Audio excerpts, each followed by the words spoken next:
Good afternoon, everyone, and welcome back to PBTV. Hope you've had a good weekend, managed to get out playing, and we can tag us in some of your photos if you've got any. It's always good to see them.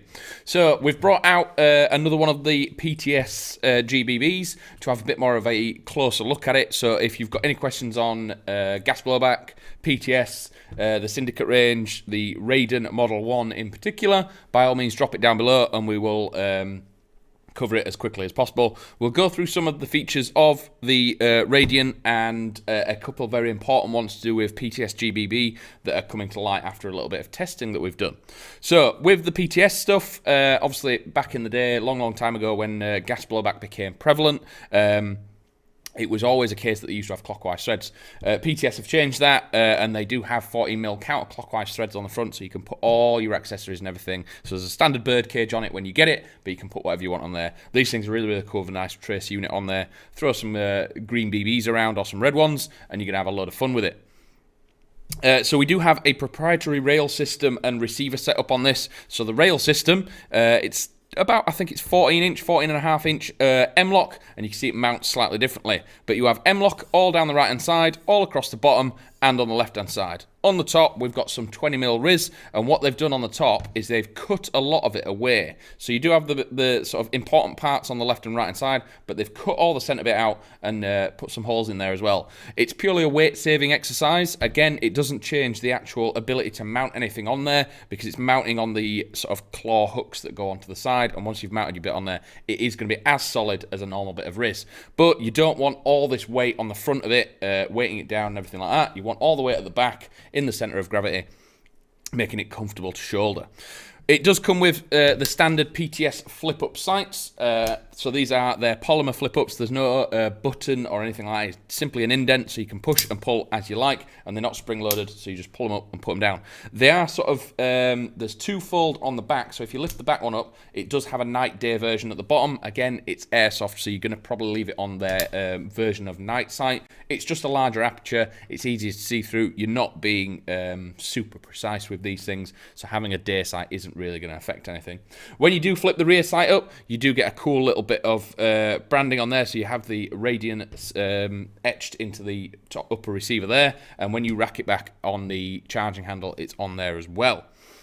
So coming back, as you can see, there's 4 Allen keys at the back of the receiver here, and then there's a tapered section of metalwork in the receiver. So what we mean by proprietary is the rail system and the receiver mate together shape and connection wise, so I don't believe any other rail system will fit on this receiver. I don't really think you'd want to change it. It is a very cool rail system. It's got all the bits that you need, so the M-lock, you can put grips on it, you can mount bits of rail on the side, you can mount whatever you want on the top, so I wouldn't really see any reason to change it. If you're not wanting this rail system, you're probably best off looking at the RM4 or one of PTS's other platforms rather than something like this. Coming back to the receiver, again, very slightly different to their sort of RM4 and the other gas blowbacks that they've done. They have sort of almost like a PMAG style skeletonization going on the receiver there, and it is very, I'd say angular in nature. It's very aggressive. It's very 90 degrees. It's very angular, and I think they've done that sort of very specifically and very deliberately, trying to get that very aggressive feel. It does look very cool. It is different. It is unique. And again, the controls on this are 100% ambidextrous as well. So we do have a mag release there. The button underneath it is the bolt forward. We have fire control on this side. We have fire control on the left. And again, we have mag release and bolt forward on the left-hand side. Even the charging handle is a butterfly, so that can be got from both sides as well. Magazine-wise, so it is a standard PTS EPM gas blowback mag. Again, we've mentioned it before, the little indents that are on top simply identify that it is a Mark II version of the feed lips, so they are much stronger and they're built better. The Mark 1s from years ago used to crack after a while, but these are the Mark 2s, and we've never had any issues with them. They are absolutely awesome. PMags are really good because they limit cooldown, so when you're changing a liquid to a gas, obviously it's all thermal, so the cold is then transferred to the mag, and then it makes it harder to carry on doing that as it gets colder and colder and colder. With it being a PMag, it doesn't store that heat as much as metal Stanags or anything like that, so you do get a bit more consistency out of the mags and probably get a few more shots out of it as well. It's 38 rounds in the mag, so you get 38 plus 1 in the breech if you want to load that extra one in there. And the mags, all the mags are 38 rounds. Fill it from the bottom, so the gas fills from the bottom, BB's from the top, and you're good to go.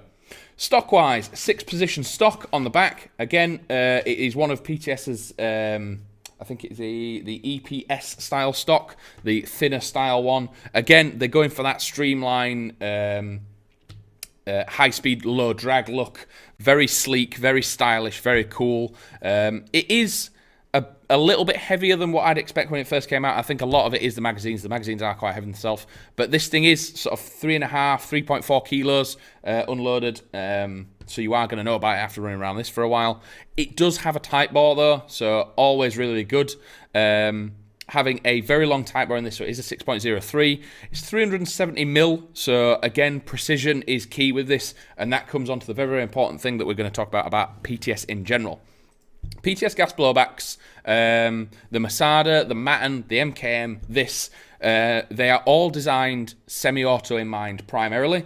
They can full auto. We are advising people not to. We've had a couple of back that are double feeding BBs after full auto, because the recoil on this is so strong and so real. Every now and again it will double feed a BB, and it's not a matter of time, it is a matter of when it double feeds a BB and damages the hop. So we are stating now that PTS gas blowbacks are designed for semi-auto only. They can full auto, but it's user's risk, so I wouldn't really do it too much because you are going to damage the hop at some point. As soon as it double feeds, a BB will not enter the breech. It'll go to the side, get squashed, and damage part of the surrounding on the hop, and then it's kind of done. These things run all day and run for a long time on semi-auto. You're going to suffer less from cooldown, so you're going to get more rounds out of your mag. You're going to be more precise, and the return to battery is fast enough to be able to do semi-auto really well. A little bit more difficult to make it permanently semi-auto on these, but the Masadas do just have a little bar in there that you can drop out. But again, the PTS gas blowbacks, please just stick to that semi-auto, and it will stop any further issues of people having to return them. Oh, Reaper, welcome back. Hope you've had a good weekend. Good afternoon. Is it ambidextrous? Yes, just covered the controls a second ago. So we do have a mag release just there, and there is a matching one on the opposite side. Fire control is ambidextrous, but as you can see, it currently will not go into safe.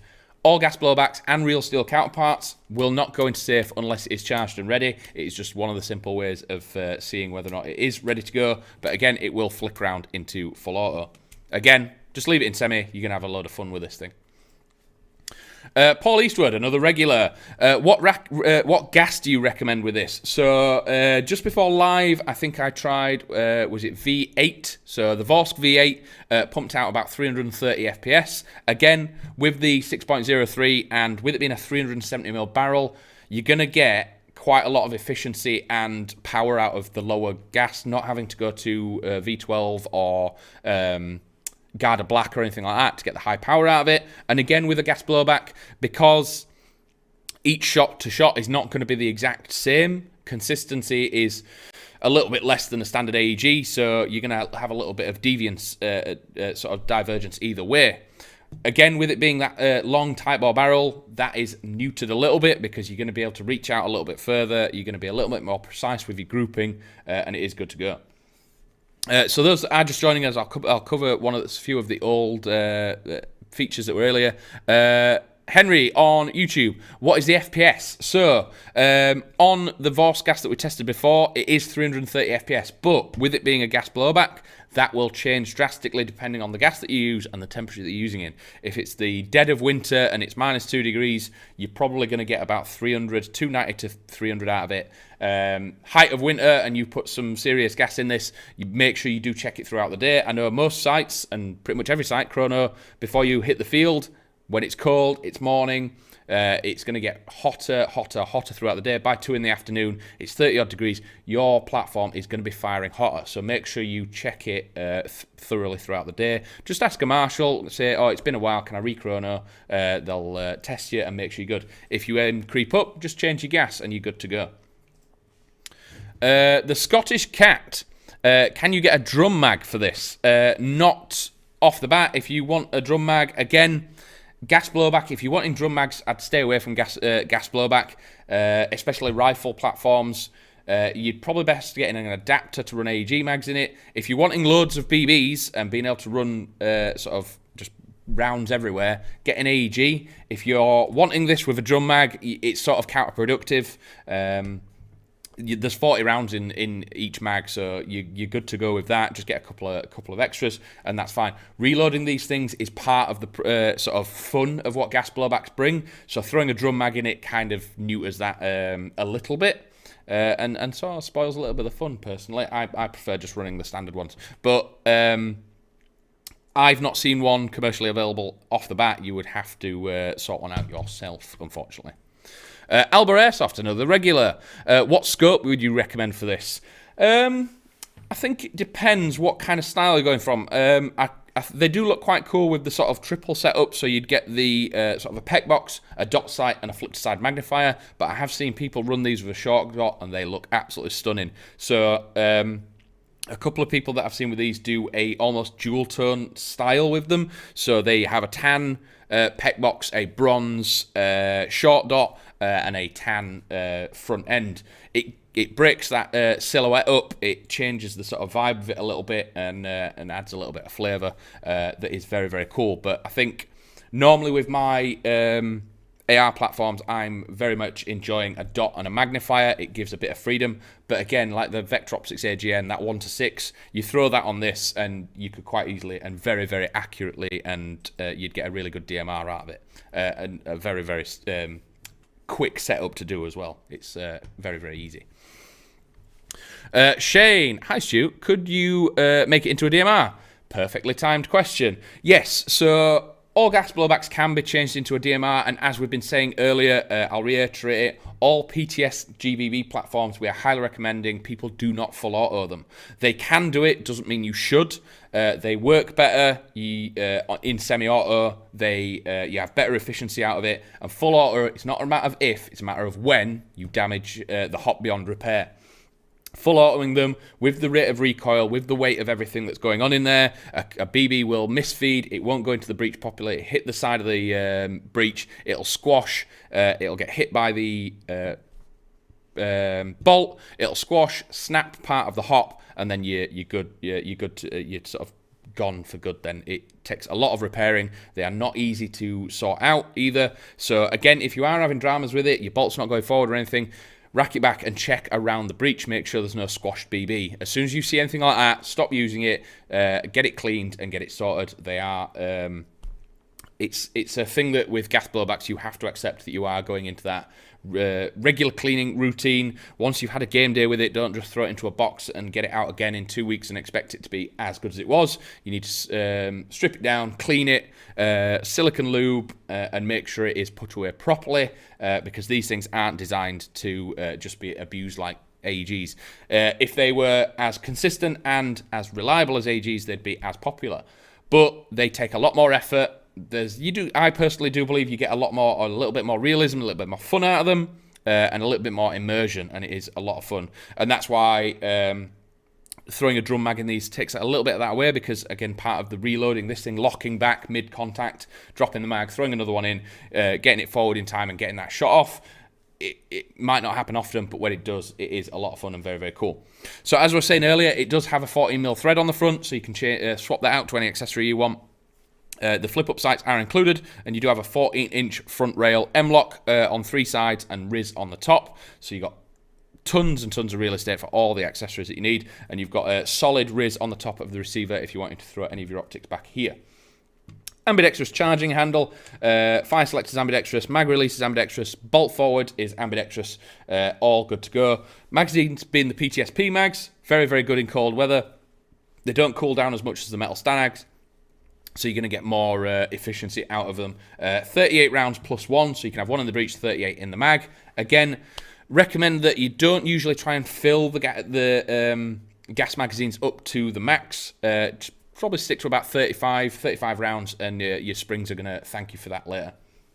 EPS 6-position stock on the back. Again, the stock can be changed, but the stock tube is where the bolt goes to, so that is stuck in place. But This has been the Radian PTS Model 1, and again, we're just trying to get that information out there about PTS gas blowback platforms being semi-auto only. If you full auto the Radian, the Matten, the MKM, the Masada, it's not an if, it's a when it is going to damage your hop beyond repair. It will either damage the adjuster, because these things use a little key to adjust the hop through the breech. It will bend or break one of them, or the plastic surround around the hop. Stick to semi-auto. If you want to try it on full auto, a couple of rounds and then leave it. But if you start dumping mags out of these, it will break your hop beyond repair, and then it's upsetting.